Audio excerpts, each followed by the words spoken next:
তার পাতে কি লেবু দিয়েছে? লেবু, হ্যাঁ, লেবুটা দিয়ে শুরু করে দাও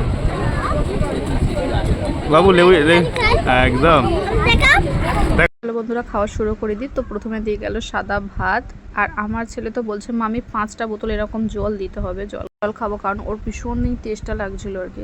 এখন কিন্তু খুব একটা গরম পড়েনি, কিন্তু এতটা কেন গরম লাগছে বুঝতে। যাই হোক, প্রথমে যে ফুচকা টুচকা সে খাওয়া হয়ে গেছিলো, তো তারপরে তো সত্যি বলতে খুব একটা খিদেও পাচ্ছিল না। তারপরে প্রথম বটুতেই বসে পড়েছিলাম খেতে, কারণ ছেলেটা খুবই অধৈর্য হয়ে যাচ্ছিলো, বাড়িতে যাবে। দাদা ভাইয়ের একটু কাজ পড়ে গেছিলো, তাই আর কি। দাদাভাই হঠাৎ করে কল এলো, দাদাভাই ও যাবে মিলন মোড় কাউন্টার, তো বলছিল জাহিনার সাথে করে নিয়ে যাবে। তো যাই হোক, ওই জন্য তাড়াতাড়ি খাওয়া দাওয়া শেষ করে নিচ্ছিলাম, তোমাদের সাথে গল্পের সাথে সাথে আর ভিডিওটাও দিতে থাকলাম।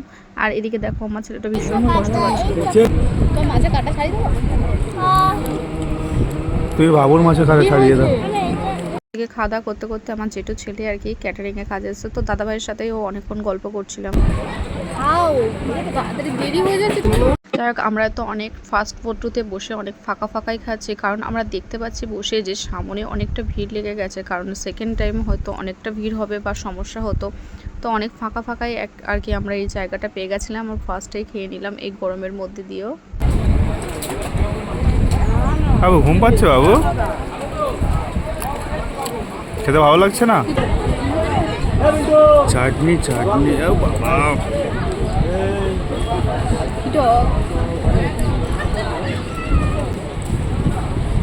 তো তারপরে মোটামুটি আমরাই তো টুকটাক করে অল্প অল্প করে খাচ্ছিলাম, কিন্তু আমার ছেলেটা না একদমই খেতে পারছে না। যাই হোক, সে তো শুধু বলছে মামি জল খাবো, আর ও উঠে যাবে ওখান থেকে। এখন বলছি বাবু একটু বসো, তুমি এতটা দুষ্টু।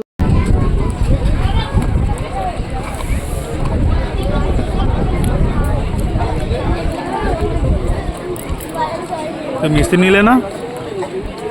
একটা খাওয়া হয়ে গেছে। ভালো আছে।